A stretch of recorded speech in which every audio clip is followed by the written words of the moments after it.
Infotecarios Podcast, el mundo de la información en constante evolución.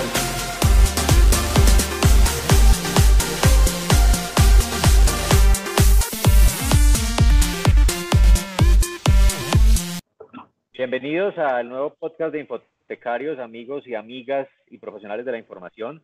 Hoy tengo el honor de presentar en reemplazo, si se quiere, de nuestro amigo Saúl Equiwa, quien está en otras tareas hoy, pero seguramente se incorpora más tarde o probablemente se incorpora a este podcast. Así que, como dice él, buenos días, buenas tardes, buenas noches, para usar sus palabras donde estén y a la hora que lo escuchen o no se escuchen. Este es el podcast de infotecarios.com. Y tengo el placer de estar acompañado por Antonio Espinosa Rivas, quien está en este momento desde México, con un colega además. Él está un poco más arriba del otro colega en el mapa de México, que es básicamente nuestro compañero Paco del Rayo. Bien, entonces, les pido, Antonio, que saludemos a nuestros oyentes. Hola, ¿qué tal? Pues igual, buenos días, Japón, buenas noches, Estambul y donde nos estén escuchando. Es un placer poder estar compartiendo con ustedes nuevamente aquí este podcast. Un gustazo que esté mi admirado, querido amigo Paco del Rey como invitado con nosotros. Un incansable soldado de las bibliotecas y de todos los accesos a la información. Un gusto, Paco, que estés acompañándonos aquí.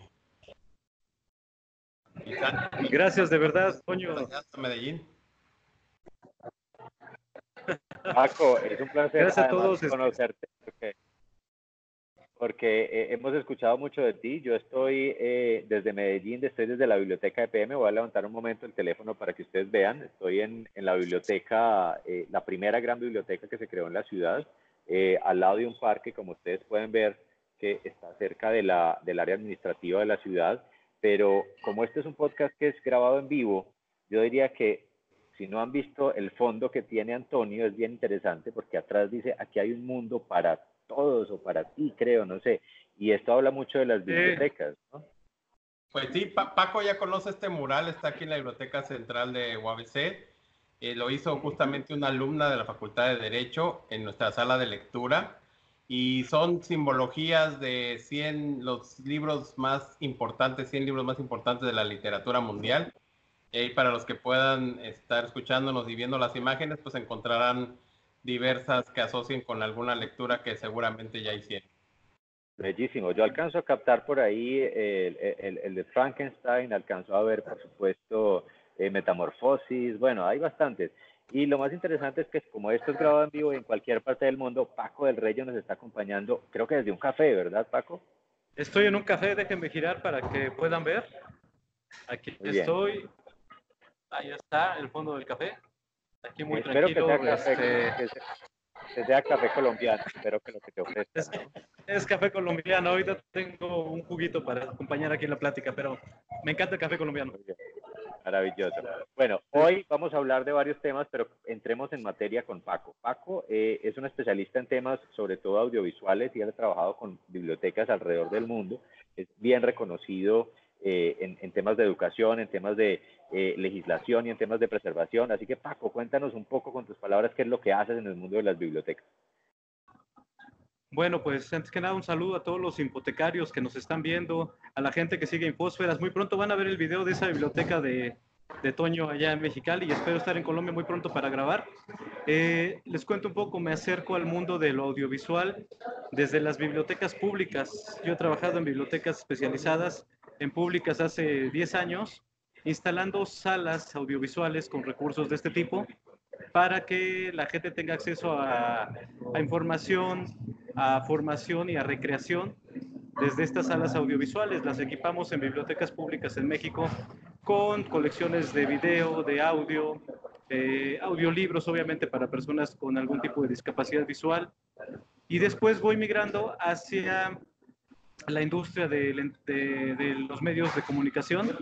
Estuve trabajando 6 años en Uno TV, lo que en América Latina es Claro, Canal Claro, a cargo de la biblioteca. Y bueno, después llevando los talleres y cursos de video académico digital, desde la educación primaria hasta posgrado, cómo se maneja el video académico en el aula. Es un poquito una breve reseña. Muy bien, maravilloso. Bueno, y con tu experiencia, ¿cómo nos cuentas cómo ha cambiado lo audiovisual en las bibliotecas desde que empezaste con esa tarea de implementarlo en algunas bibliotecas públicas y ahora? ¿Qué se ha transformado? ¿Qué ha pasado en el mundo del audiovisual y en el mundo de las bibliotecas desde ese momento? Pues bueno, todo esto va muy de la mano con la revolución educativa del siglo XXI que estamos viviendo actualmente. Estos cambios en las metodologías de enseñanza-aprendizaje, estos alteraciones de los espacios, estas nuevas generaciones que llegan a nuestras instituciones de educación superior.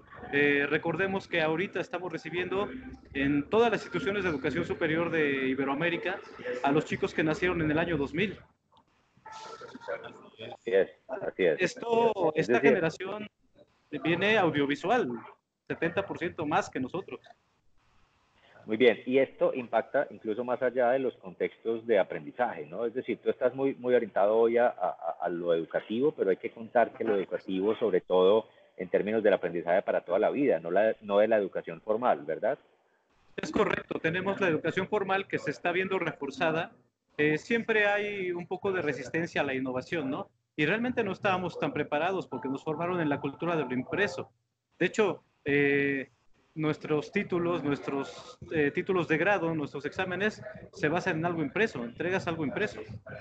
Claro. ¿Vale? Todavía no hemos llegado a evolucionar a ver cómo podrías entregar algo en audiovisual. Y en el otro rubro, lo que es la enseñanza no formal, pues hay muchísimos avances, ¿no? Tenemos la gran posibilidad, y va amarrado de la cultura maker, de tener gente que comparte su conocimiento de forma gratuita, te regalan en YouTube su conocimiento. Oye, Paco, una duda, hablando del tema que tocas acerca de lo escrito y lo físico, también lo audiovisual ha evolucionado en ese sentido. Anteriormente las colecciones que teníamos en las bibliotecas eran físicas, el CD, el DVD, el disquete, la USB.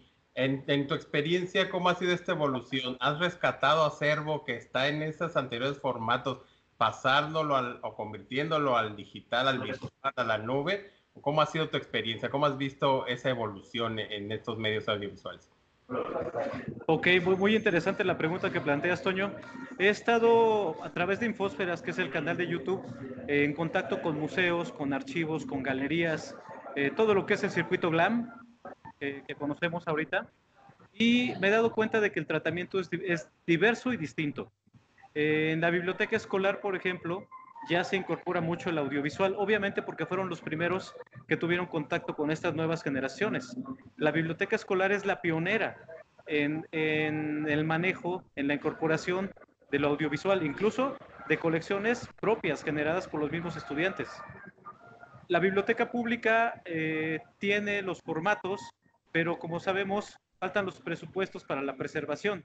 Hay algunas bibliotecas públicas en América Latina que todavía tienen formatos en VHS y se fueron acabando los equipos para reproducir esos formatos en VHS, cambiamos de formato muy rápido. Lo audiovisual tiene esa característica, ¿no? El cambio de formatos.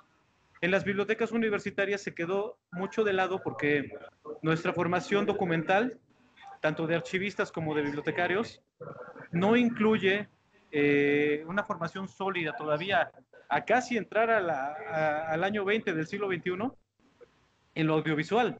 Todavía estamos muy enfocados al libro impreso. Nos fuimos hacia los medios digitales y lo audiovisual se quedó como en un hueco. Entonces en las bibliotecas universitarias todavía no ha permeado totalmente este asunto de lo audiovisual. Pero en los archivos, Santiago, Antonio, y a toda la gente que nos ve en Hipotecarios, les cuento que los archivos sí han tenido la previsión de guardar lo audiovisual e incluso me he encontrado archivos muy bien equipados. Voy a hablar de la Universidad Autónoma de Hidalgo, que incluso guardaron los soportes y guardaron los equipos de reproducción. Tienen equipos de reproducción de todos los formatos. Qué maravilla. Bueno, y hablando de esos nuevos modelos, ya que Antonio hacía una muy buena pregunta, el modelo que, digamos, está ganando ventaja en lo audiovisual también es el modelo por suscripción. Si no ha abierto un modelo por suscripción muchas veces. Ese modelo por suscripción sabemos los bibliotecarios que lo que hace es que finalmente los contenidos no sean nuestros, es decir, que estamos sujetos a tener la necesidad de pagar para poder acceder a ellos. ¿Tú qué consideras que ese va a ser como el modelo final que se va a implementar para estas grandes colecciones o todavía hay un forcejeo entre lo abierto y este modelo de suscripción? Ese es todo un tema, Santiago, que bueno también que lo abordas, es uno de los temas medulares que doy cuando platicamos en los talleres, en las capacitaciones que me toca compartir con los colegas.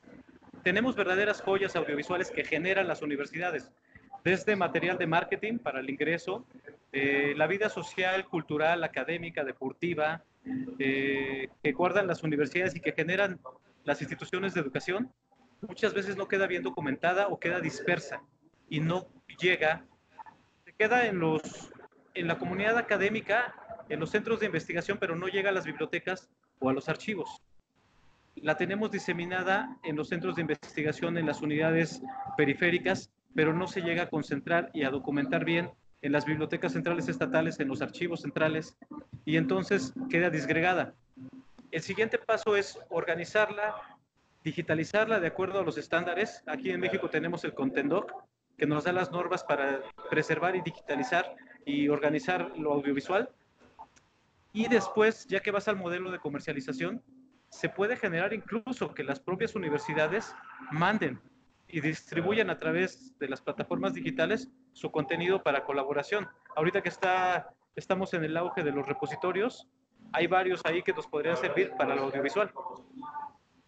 Qué maravilla. Pues te cuento que para una de las últimas consultorías que hicimos desde mi empresa, estudiamos varias de estas plataformas que permiten distintos formatos. Hanopi es muy usada en Estados Unidos y Canadá para sobre todo lo audiovisual, pero aquí estuvimos mirando pues más de 15. Overdrive, estuvimos mirando Odilo, estuvimos mirando, por supuesto, las versiones gratuitas o abiertas que nos permiten hacerlo. Pero al final la pregunta seguía siendo esa. ¿Están dispuestas las organizaciones a que ese contenido sea abierto y gratuito? ¿Tú qué has captado? ¿Las universidades, las instituciones educativas, están dispuestas a desarrollar contenidos de calidad y que terminen siendo abiertos? Bueno, ese es todo un tema administrativo. ¿Por qué? Porque el almacenamiento tiene un costo. No es lo mismo hablar de un PDF, de una imagen, una fotografía, que hablar de los terabytes que implica lo audiovisual. Entonces, tanto el almacenamiento como la distribución te va a demandar una infraestructura que tiene un costo inherente. Entonces, no hemos llegado al modelo de sustentable de poderlo compartir teniendo lo propio, o incluso voy a atreverme a hacer una alegoría futurista, subarrendarlo a alguna de las grandes empresas que lo pueda distribuir por unos años. Eso implicaría todo un trabajo de metadatos atrás, de organización, de curaduría de contenidos, para llegar a un esquema en el que incluso podría ser una fuente de ingreso para la propia institución educativa. Pero necesitamos obviamente a los profesionales formados con esta visión. Y además necesitamos un modelo, ¿no?, de sustentabilidad, que eso es fundamental. Tú tocas otro tema interesante ahí, Antonio. Sí, en ese sentido, fíjate que hay una parte, en una capacitación platicábamos con Paco que nos vino a traer a una reunión de Vivac acerca de la arquitectura de las bibliotecas, del rediseño de los espacios, pues que se está trabajando en la reducción de espacios para estantes y se está pues buscando disminuir el espacio físico de los libros, ¿no? En ese sentido y relacionado con la importancia de lo que haces, Paco, ¿qué futuro tienes en las hemerotecas? Porque la hemeroteca es un gran problema de todas las bibliotecas que tienen una hemeroteca grande. El espacio es un principal problema. Y digitalizar lo que ya se tiene en físico, la verdad es que muchas veces es incosteable por la falta de presupuestos para esto, ¿no? Hay quienes comentan que pueden desaparecer las hemerotecas.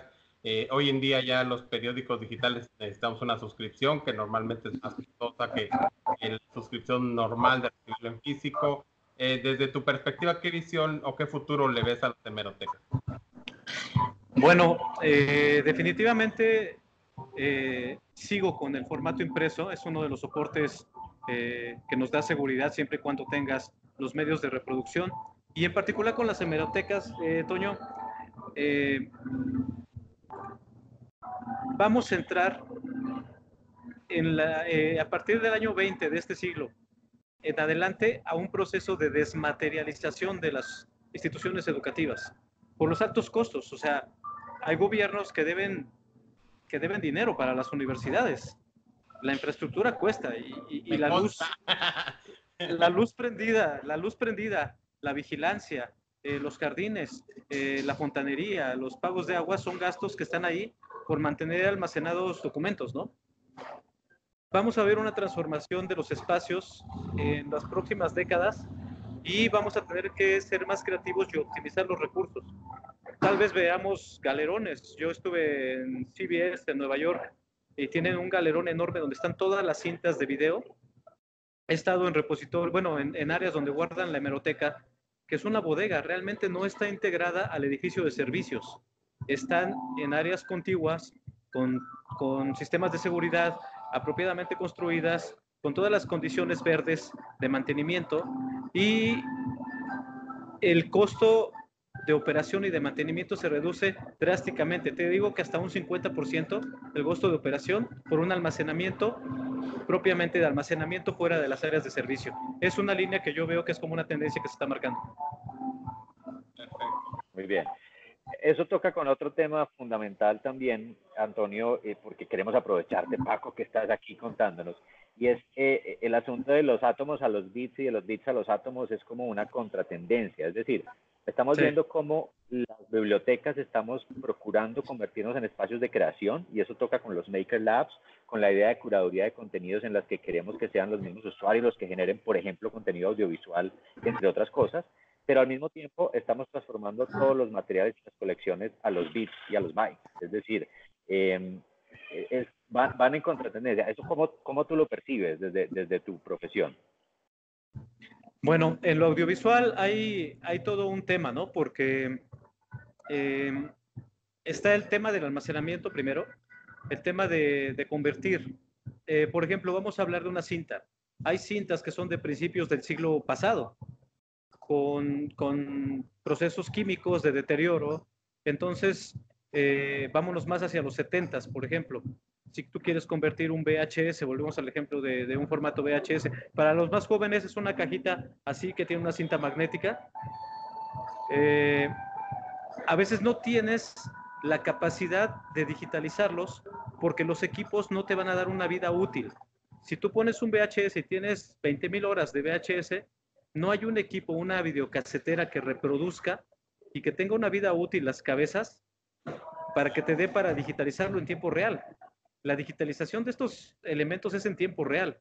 Entonces, es un tema de infraestructura, de tiempo de digitalización, de conocimiento.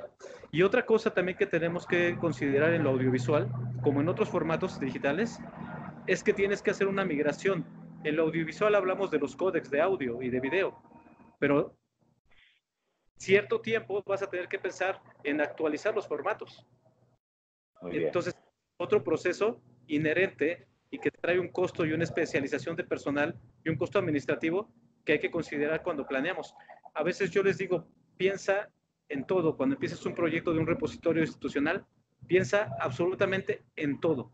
Piensa en operar sin dinero alguno, sin presupuesto alguno. Bien.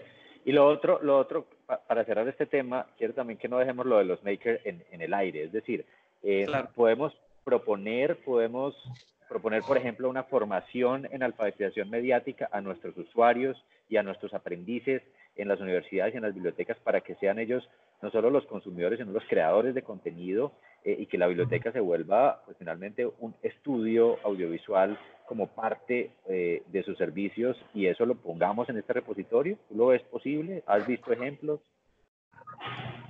Claro, es más que necesario. Los chicos ahora, di un taller de video en educación primaria. Me encontré una niña, siempre les cuento la anécdota, Toño, no sé si te la he contado, pero es una niña pequeñita que su papá le presta el móvil y ella lo que hace es grabar a un señor de helados saliendo de la escuela, que era un ejercicio que les dejo a los niños. Una niña de 6 años. Hizo una toma fija con un paneo hacia arriba, tomó al señor, le digo, esta niña, cuando hablé con su padre, le digo, tienes una cineasta. Hay gente muy talentosa en las universidades, y no nada más en las universidades. Los chicos empiezan a producir videos desde los 8 años. Claro. y producen cosas muy interesantes. He visto a nivel tecnológico, en los tecnológicos de México, que son como educación de ingenierías, de ciencias, verdaderos trabajos de video de fin de semestre muy buenos que pueden servir en el área de medicina. Hay trabajos que pueden servir como objetos de aprendizaje para la misma academia y reciclar esos objetos de aprendizaje y tomarlos para los siguientes cursos. Obvio, se tiene que guardar, se tiene que catalogar, clasificar, organizar y tener un repositorio serio, porque eso es capital intelectual de las instituciones educativas. En ese sentido, de los makers, yo estaba viendo en últimos días que incluso hasta el canal de National Geographic ya tiene dedicado un programa especial para los makers que dicen tragedias al instante o en vivo, y son todos esos videos que se recopilan en algún incidente, alguna cuestión que está pasando, que es justamente parte de lo que vamos al tema del post de Infotecarios, que habla un poco de esto, de la importancia de las noticias en el tiempo real. Yo creo que sí es algo que ya los niños ya lo traen, ya estas generaciones ya, su perspectiva, su óptica es diferente. La de ellos ya es a través de un móvil, no es como nosotros que lo observábamos, lo razonábamos y luego lo procesábamos, ¿no? Ellos ya lo traen y lo pasan a video en automático, ¿no? Total, Ahora, así es. Y yo si quiero me permiten que hacer pasemos... Sí, claro, cuéntanos, Paco. un último comentario rápido. Es muy importante preservar esta visión de las nuevas generaciones, no solamente por usos y costumbres. Quiero que dimensionemos que muchísimo del contenido audiovisual que consumimos en Iberoamérica es una visión anglosajona del mundo. Y piensen en las series de televisión que vemos a través de Netflix, piensen en eso.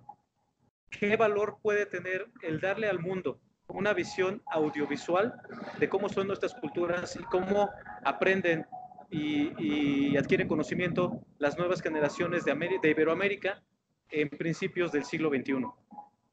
Totalmente de acuerdo. Creo que esa es una conclusión básica y maravillosa para la conversación contigo, Paco, y es que parte de esa tarea que tenemos de avivar nuestro patrimonio cultural pasa precisamente por no copiar modelos, no solamente en lo audiovisual, sino en cualquier otro sentido. No se trata de copiar modelos, sino de adaptarlos a las circunstancias locales y considerar que la multiculturalidad es riqueza, y en ese sentido pues tendremos que aprovecharla bien. Para pasar al otro tema, Antonio dio la introducción a lo que es el podcast de la semana. Antonio, cuéntanos cuál es el podcast de esta semana en Hipotecarios. Pues claro, una noticia que sacudió al mundo pues fue el escándalo del gobernador de Puerto Rico. Y una compañera de Infotecarios, Alejandra Sofía, nos hace ver a través de esta noticia el valor de la información en los tiempos de huelga, así lo llamó ella. Y realmente es un muy recomendable post de la semana, que te cuenta cómo fue y cómo ha sido todo esto que se descubrió a través de los actos de corrupción, de obviamente las redes sociales, de una publicación de WhatsApp en el cual destituyeron pues prácticamente a todo el gobierno de Puerto Rico, y que todo se fue llevando a cabo y se fue documentando a través de las redes sociales. Las redes sociales fueron las fuentes que ahora llevaron a detonar todo esto, y lo que a mí más me rescata es la profesionalización del periodismo en Puerto Rico. El que tengan un centro de periodismo de investigación en donde se investigue y se divulgue la noticia, pero sustentada, es maravilloso. Ojalá pudiéramos aspirar en México a tener un centro así de documentación periodístico, en donde el profesional también de la información, como es el periodista, llevara sustentadas sus fuentes. La verdad es que eso sería increíble, porque hoy en día cualquiera puede generar una tendencia, un comentario, una fake news, un señalar, destruir o despedazar la vida de alguien, ¿no? Entonces, visto el sustento a través de los medios de investigación y que el periodismo se dedique a esto, creo que es algo que destaca mucho de este post, el que todos de alguna forma en donde nos dediquemos a trabajar y que tengamos comunicación, porque siempre tenemos usuarios, clientes y demás, pues profesionalicemos nuestra información y compartamos información fidedigna. Eso para mí es la vinculación que tiene el post con el trabajo que hacemos como bibliotecarios. Y además, Antonio, el post nos habla de la importancia de educar desde las ciencias de la información y la documentación a otros colegas, como los periodistas, en la búsqueda de fuentes confiables, en la alfabetización informacional y mediática, que la mencionábamos ya, pero además de servir como conductos para la curaduría de contenidos. Hay bibliotecas, por ejemplo, en Europa, hemos visto algunos ejemplos de bibliotecas trabajando en particular en el Reino Unido, como parte de un equipo multidisciplinar que lo que hace es hacer info-checking, es decir, chequear si la información es factual o no. Eso lo sabemos hacer muy bien los bibliotecólogos y los documentalistas, y tendríamos que participar de cosas como esas. Creo que es el aprendizaje que también nos queda. No estamos cortos de tiempo, vamos a cerrar con 2 noticias. Vamos a estar en Dublín probablemente el próximo año, no sé, Paco y Antonio, ¿qué dicen? ¿Nos vamos para Dublín en 2020? Seguro.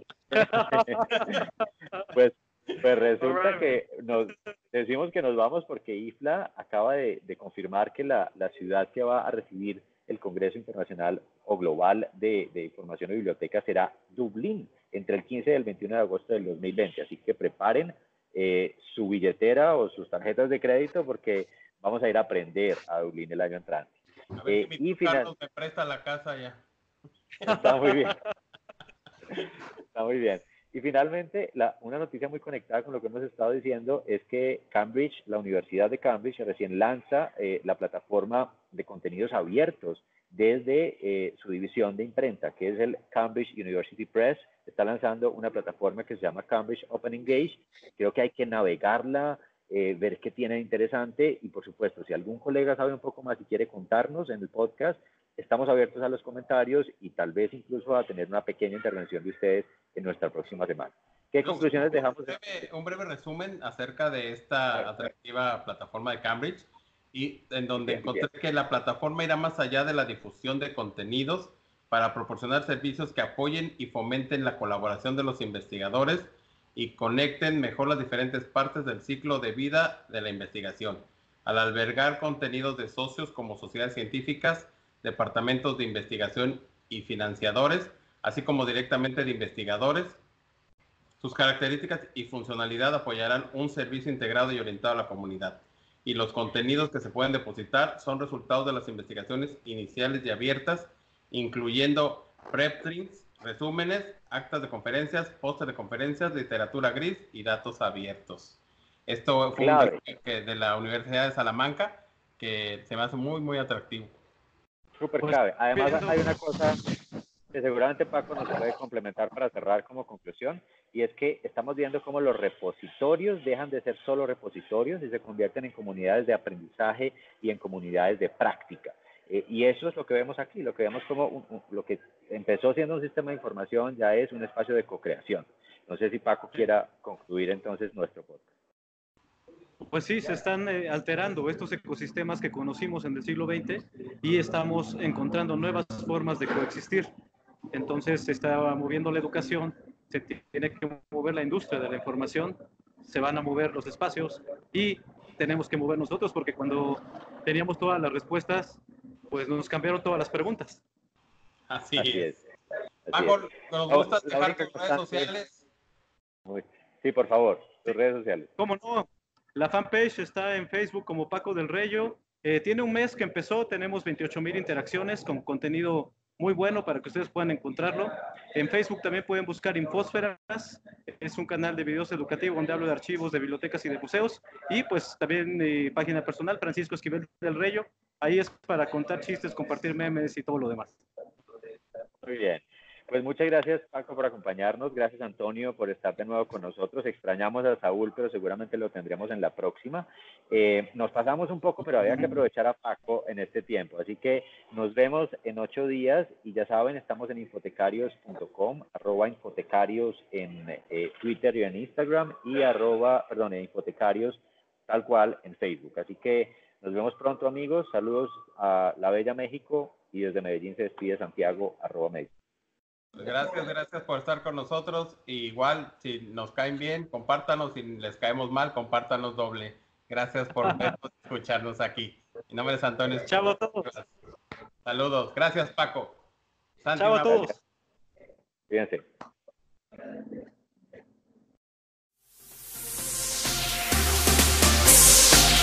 Infotecarios Podcast, el mundo de la información en constante evolución.